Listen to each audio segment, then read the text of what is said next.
Olá pessoal, tudo bem? Eu sou o pastor Giovanni, nós estamos na nossa série sobre fundamentos da fé, ou hashtag fundamentos. Você pode ver toda a nossa série, onde nós ensinamos aqui princípios e valores cristãos, os fundamentos da fé cristã.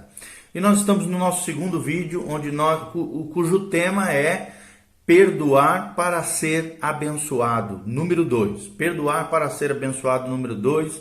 Nós vamos trazer um trecho de Mateus 18, 23 a 35, rapidamente aqui para vocês, esse lindo trecho que fala sobre a questão do perdão, de liberar ou não o perdão e o que implica isso na nossa vida. A Bíblia Sagrada diz em Mateus 18, 23 a 35, que o reino dos céus é semelhante a um rei que resolveu ajustar contas com os seus servos e, passando a fazê-lo, trouxeram-lhe um que lhe devia 10.000 talentos. Não tendo ele, porém, com que pagar, ordenou o Senhor que fosse vendido ele, a mulher e os filhos e tudo quanto possuía, e que a dívida fosse paga. Então o servo, prostrando-se reverentemente, rogou: Senhor, sê paciente comigo e tudo te pagarei.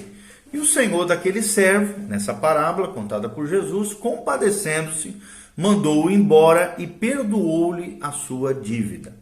Saindo, porém, aquele servo, diz a Bíblia, encontrou um dos seus conservos que lhe devia 100 denários e, agarrando-o, o sufocava, dizendo: paga-me o que me deves. Então, o seu conservo, que seria um inferior a ele, caindo-lhe aos pés, lhe implorava: sê paciente comigo e te pagarei.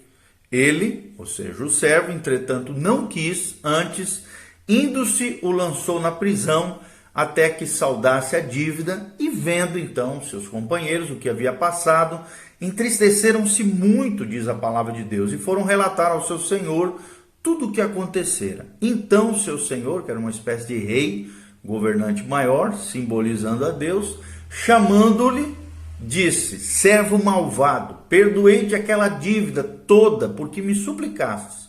Não devias tu igualmente compadecer-se de teu conservo, como também eu me compadeci de ti? É a pergunta que fica aqui. E a resposta é: indignando-se, o seu senhor o entregou aos verdugos, que aqui é um simbolismo dos demônios, dos tormentos espirituais, até que lhe pagasse toda a dívida. Assim também meu Pai Celeste vos fará, se do íntimo não perdoastes cada um a seu irmão. Mateus 18, 23 a 35.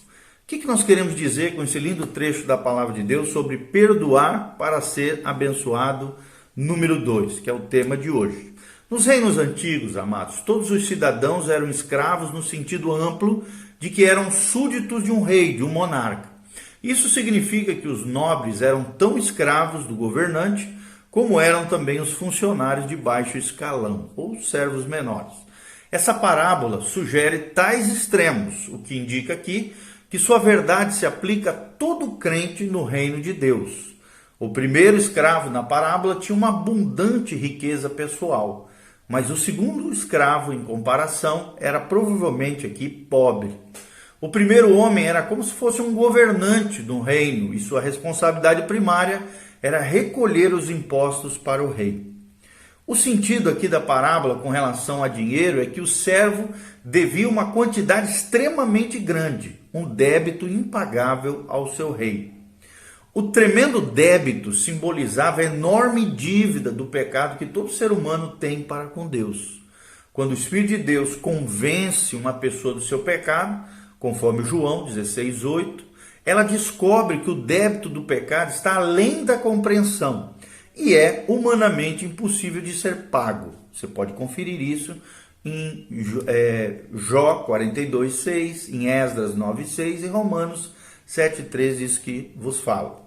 Deus também quer que vejamos a vida como uma espécie de mordomia a ser vivida para a sua glória. E eu te pergunto, você tem vivido para a glória de Deus? No entanto, os incrédulos tomam a vida que lhes foi dada por Deus e a desperdiçam consigo mesmos, em vez de investi-la no Senhor. Como o filho pródigo, ou o servo aqui, que enterrou o seu talento, desperdiçam todos os privilégios do Evangelho que o Senhor lhes concedeu.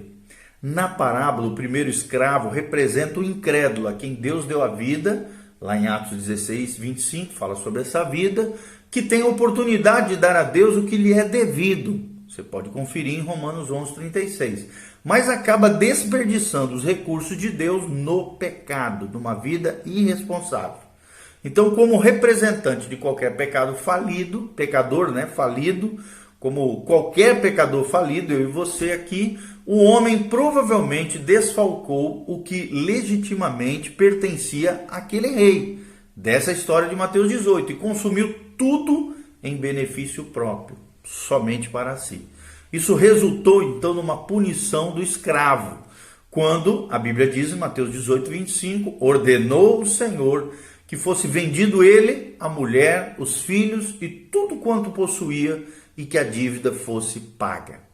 Então, quando confrontado aqui com seu pecado e as suas consequências, o escravo se prostrou diante do rei, significando aqui a sua completa submissão à misericórdia do governante.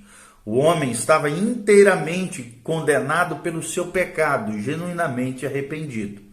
Todo pecador deveria sentir-se tão sobrepujado pelo seu pecado quanto aquele escravo sentia-se pela sua dívida. Aqui você pode conferir também coisas relacionadas a isso em Mateus 5, 3 a 12 e Lucas 18, versículo 13. Ou seja, embora a probabilidade de corrigir as coisas fosse praticamente inexistente, o homem, em seu desespero, pediu por uma oportunidade de fazê-lo. Ele disse ao rei, sê paciente comigo e tudo te pagarei, diz Mateus 18, 26.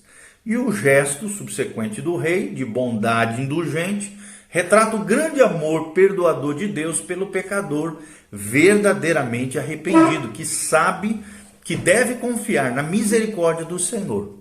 Ele então liberta o pecador do débito impossível do pecado e o declara uma nova pessoa em Cristo.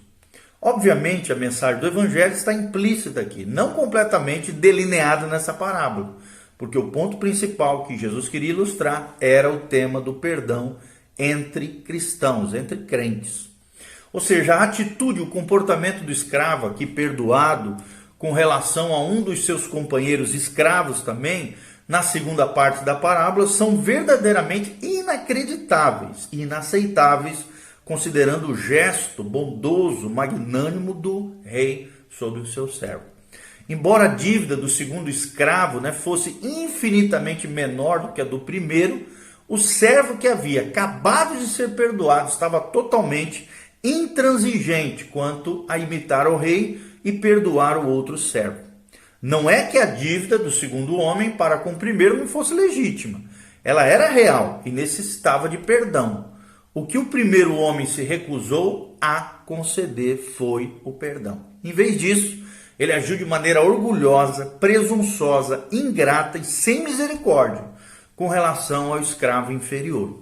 O fato de o escravo perdoado exigir o reembolso do outro escravo e fazê-lo de maneira irada e abusiva foi grosseiramente insensível e irracional e, nas palavras de um comentarista da Bíblia Sagrada, diz uma monstruosidade moral. E o escravo não perdoado foi punido pelo seu pecado quando outros escravos, representando outros crentes, da igreja, da comunidade ou qualquer do corpo de Cristo, ficaram justamente entristecidos e relataram o incidente ao rei. Aqui uma metáfora, um símbolo do próprio Deus ou do rei Jesus, o rei dos reis. Então o monarca, assim como o nosso Deus, que é santo e justo, e ele se sentiria assim, ficou indignado, é o que diz o versículo 34, com o pecado inconcebível desse homem que não teve piedade com seu conservo. O pior aspecto do pecado não foi a exigência do pagamento de uma dívida relativamente pequena, mas a obstinada recusa em perdoar um servo companheiro, no mesmo espírito no qual o primeiro servo havia encontrado já da parte do rei misericórdia. O servo perdoado definitivamente não estava seguindo o princípio posteriormente expresso pelo apóstolo Paulo, lá em Efésios 4:32. E também Tiago 2:13, Quando Deus precisa castigar os crentes por algum pecado grave, ele é perfeitamente imparcial, mais do que a punição de qualquer rei, que qualquer rei possa ser. O Senhor, presta atenção, conquanto sempre fica irado com o pecado, disciplina os seus, porque os ama, é o que diz Hebreus 12, versículo 6 e também os versículos 10 a 11. Se eles se esquecem do perdão que receberam, como fez o primeiro escravo, e se recusam a perdoar companheiros crentes, Deus faz com que suportem torturadores, tais como estresse, as dificuldades, problemas de consciência, outras provações, até que lidem com o pecado. E também nós cremos que até tormentos demoníacos mesmo, influências demoníacas e demônios. Por exemplo, eu já tive experiência de expulsar demônio de gente que estava amargurada, não havia liberado perdão. Isso é muito comum, ter possessões demoníacas por causa de amargura de coração, ódio e ressentimento. Então Tiago diz o seguinte: porque o juízo é sem misericórdia para com aquele que não usou de misericórdia. E com Deus é assim também. Tiago 2, 13 fala sobre isso. Então, acreditamos que a lição da parábola aqui é bem clara.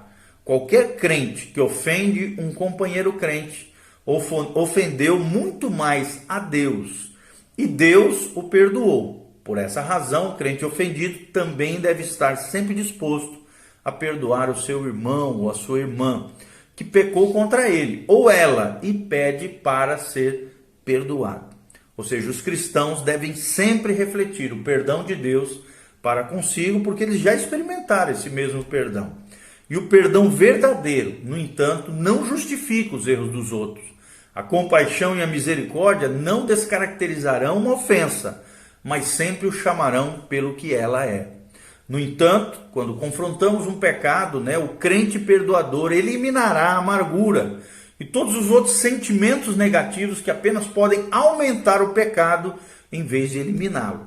Então, ele ou ela podem confiante e sinceramente orar a bem conhecida oração lá de Mateus 6,12. E perdoa-nos as nossas dívidas, assim como nós temos perdoado os nossos devedores. A oração do Messias, a oração de Jesus. As bênçãos do perdão é outro destaque aqui nesse lindo trecho da palavra de Deus. A Bíblia diz em Mateus 5,7, bem-aventurados os misericordiosos, disse o nosso Senhor Jesus, lá no Sermão do Monte, porque alcançarão misericórdia. Ou seja, se desejamos desfrutar dos benefícios do perdão de Deus com relação a nós, devemos estar desejosos de perdoar outros crentes, até mesmo aqueles que repetidamente pecam contra nós. Ou podemos expressar esse princípio final mais diretamente, isto é, que Deus não perdoa aqueles que não perdoam os outros. É o que nós vemos em Mateus 6,15. Isso não quer dizer que uma atitude não perdoadora, anula a salvação do crente. No âmbito das coisas eternas, Deus perdoa todos os pecados daqueles que estão em Jesus Cristo. No entanto, uma atitude que se recusa a perdoar companheiros crentes roubará do cristão a sua alegria, sua paz, comunhão e utilidade na igreja e saúde emocional e espiritual. Esse é o princípio a que João 3, de 9 a 10 se refere, quando ele menciona as seguintes palavras. Então Pedro lhe pediu: Senhor, não somente os pés, mas também as mãos e a cabeça. Declarou-lhe Jesus: quem já se banhou não necessita de lavar, senão os pés. Quanto ao mais está todo limpo, ora vós estáis limpos. Aqui aquele episódio do lava-pés, onde Cristo lavou os pés. Pedro a princípio não queria, mas depois compreendeu aquilo que Jesus estava fazendo. Então não é uma questão aqui, amados, de estar limpo ou salvo, mas de remover a sujeira do pecado persistente, de modo que possamos ter a comunhão adequada diante de Deus e diante das pessoas. Se já fomos justificados por Deus, possuímos o perdão eterno. E isso esclarece a questão da bênção futura. Mas o perdão temporal, dado e recebido, é uma parte necessária do processo da nossa santificação e determina se teremos ou não a bênção presente. Se não perdoarmos outros crentes regular e consistentemente ou diariamente, Deus não nos dará o perdão temporal. Como resultado, perdemos a nossa bênção atual e sofremos a disciplina e a correção de Deus. Como vimos na parábola do credor incompassivo aqui em Mateus 18. Deus castiga crentes que não perdoam outros crentes, algumas vezes até com a morte. Nós, muitos anos, na nossa experiência pastoral, encontramos muitos crentes que tinham falta de alegria, poder, utilidade em seu caminhar com Cristo, sempre demonstrando uma atitude não perdoadora, amargurada, rancorosa, muito comum. Entenda, amado, Deus retém a bênção sobre eles por causa do espírito cheio de rancor, espírito teimoso e espírito amargo. Pessoas não perdoadoras nos procuram muitas vezes para aconselhamento, expressando a sua raiva, frustração, confusão, com relação às dificuldades que estavam vivenciando. Nesses casos, geralmente nós fazemos a seguinte pergunta: o que você pensa que o Senhor está pretendendo fazer em sua vida através daquela pessoa? Haveria alguma razão para você estar passando por esses problemas? É a pergunta que fica no ar. E a resposta é que a intenção das nossas perguntas é que essas pessoas precisam examinar sim o próprio coração, porque essa é a fonte da raiva e da amargura que estão sentindo. Então nós desafiamos a ver essas suas atitudes não perdoadoras que elas estavam causando, às vezes até as suas próprias provações, aflições, dores e mazelas. E lembramos de que os crentes devem perdoar, porque é nisso que mais refletem o coração paternal amoroso do Pai Celestial. Em Mateus 5, 23 a 29, Jesus ensina: se, pois, ao trazeres ao altar a tua oferta, ali te lembrares de que teu irmão tem alguma coisa contra ti, deixa perante o altar a tua oferta, vai primeiro reconciliar-te com teu irmão, e então, voltando, faze a tua oferta no altar.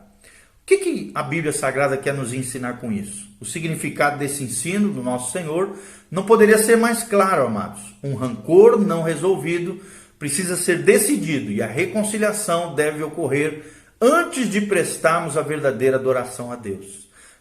Devemos fazer tudo o que pudermos para solucionar qualquer raiva, amargura, falta de perdão que tivermos contra qualquer irmão ou irmã em Cristo, ou que ele ou ela tenha contra nós. Caso contrário, não estaremos aptos para apresentar-nos diante de Deus ou participarmos da mesa da sua comunhão, que é a ceia do Senhor.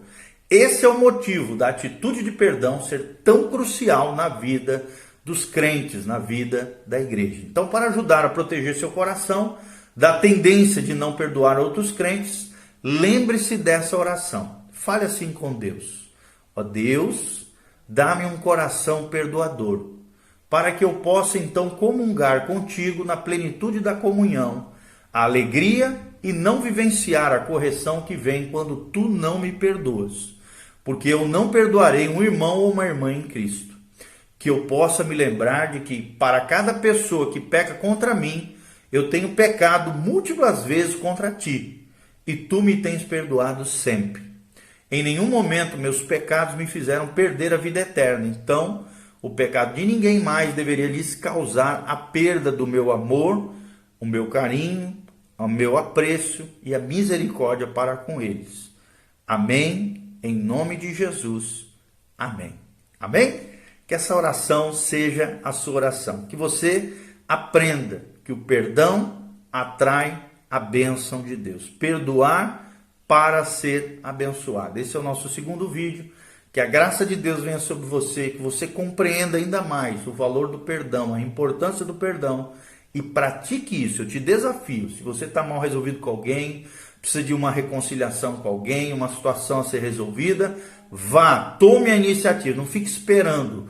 Cabe a você tomar a iniciativa de construir, pelo menos tentar construir uma ponte de amor, reconciliação, pedido de perdão, restituição, restauração de relacionamentos e coisas que outrora foram feridas, tiradas, banidas, machucadas ou mal resolvidas. Resolva a sua vida no Senhor, até porque Jesus está voltando, ele voltará para buscar um povo maduro, sábio, consagrado, santificado, bem resolvido no Senhor.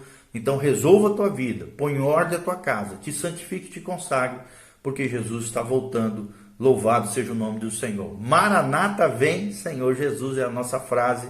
Por isso siga as nossas redes sociais aqui nosso Instagram, YouTube, o site da Igreja Batista Betel. E se você quiser semear nosso ministério, aqui tem um link de como você pode fazer isso.